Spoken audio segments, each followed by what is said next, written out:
دوستو، آپ میں سے جتنے بھی لوگوں نے ارطغرل غازی سیریل کو دیکھا ہے یا پھر دیکھ رہے ہیں تو وہ سبھی لوگ اگدائی خان کے کریکٹر سے تو اچھی طرح سے واقف ہوں گے۔ وہی اگدائی خان کہ جس کو منگول سلطنت کے سردار یعنی چنگیز خان کے بیٹے کے طور پر دکھایا گیا ہے۔ اس سیریل میں یہ دکھانے کی کوشش کی گئی ہے کہ جب منگول سلطنت دنیا کی سب سے طاقتور سلطنت بن گئی تھی، یعنی جب منگول سلطنت لگ بھگ آدھی دنیا پر راج کرنے لگی تھی، تو وہ اس اناطولیہ کے علاقے کو بھی اپنی سلطنت میں شامل کرنا چاہتی تھی کہ جس علاقے میں نہ صرف سلجوق نام کی ترکوں کی ایک سلطنت قائم تھی بلکہ ارطغرل غازی کا کائی قبیلہ بھی وہیں پر رہا کرتا تھا۔ یہی وجہ تھی کہ ایسے خطرناک حالات کو دیکھتے ہوئے اس دور کے سلجوق سلطنت کے سلطان یعنی غیاث الدین کیخسرو نے ارطغرل غازی کو اپنا ایلچی بنا کر اگدائی خان کی طرف روانہ کیا تھا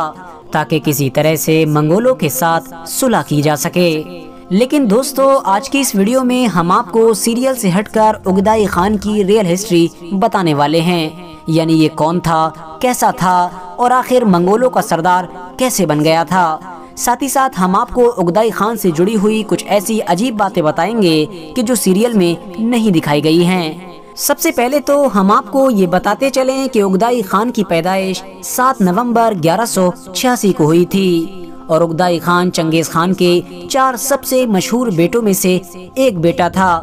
باقی کے بچے ہوئے 3 بیٹوں میں سے سب سے بڑے بیٹے کو جوچی خان، دوسرے کو چغتائی خان، جبکہ آخری بیٹے کو طلوئی خان کے نام سے جانا جاتا ہے۔ دوستو، اگدائی خان کے منگولوں کا سردار یعنی چنگیز خان کا وارث بننے کے پیچھے بھی بڑی دلچسپ کہانی بتائی جاتی ہے۔ اتہاسک کتابوں میں موجود ہے کہ چنگیز خان کے 2 بڑے بیٹے جن کو جوچی اور چغتائی کے نام سے جانا جاتا تھا، ان میں چنگیز خان کا وارث بننے کے لیے لڑائی شروع ہو گئی تھی۔ دونوں وقت پر یہ ثابت کرنے کی کوشش کرتے رہتے تھے کہ وہی چنگیز خان کے وارث بننے کے اصلی حقدار ہیں، جبکہ چنگیز خان کا تیسرا بیٹا یعنی اگدائی خان گدی کے معاملے میں بالکل دلچسپی نہیں لیا کرتا تھا۔ لیکن دوستو، چنگیز خان کے زیادہ تر قریبی لوگ اس کے بڑے بیٹے یعنی جوچی خان کو زیادہ پسند نہیں کیا کرتے تھے، اور اس کی وجہ یہ تھی کہ کیونکہ جوچی خان چنگیز خان کا سگا بیٹا نہیں تھا بلکہ وہ تو ایک ناجائز اولاد تھا، اور اس کی پیدائش اس وقت ہوئی تھی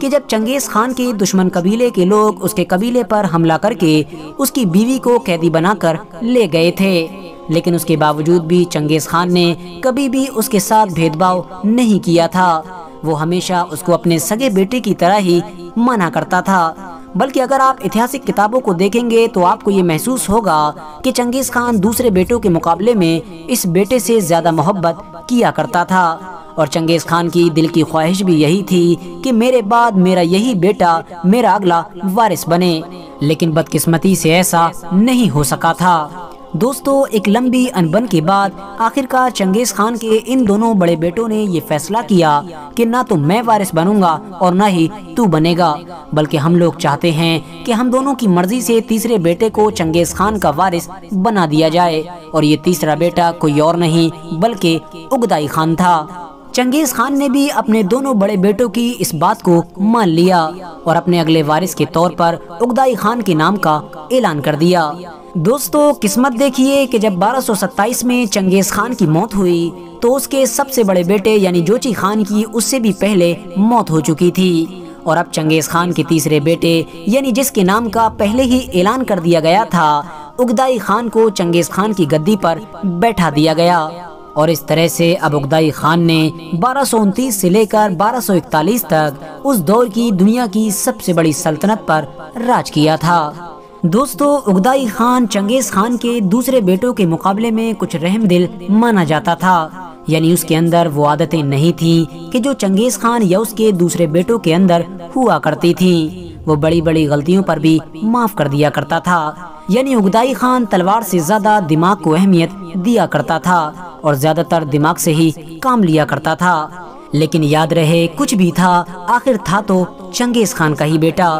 اسی لیے میں جو آپ کو رحم دل بتا رہا ہوں وہ ان لوگوں کے مقابلے میں بتا رہا ہوں کہ جو چنگیز خان کے بیٹے یا پھر اس کے رشتہ دار تھے۔ اگر بات کریں دنیا کے دوسرے حکمرانوں کے مقابلے میں تو یہ بھی کم بڑا ظالم انسان نہیں تھا۔ اس کے اتہاس میں بھی ایسے حادثے ملیں گے کہ جن کو پڑھ کر آپ لوگوں کی روح کانپ جائے گی۔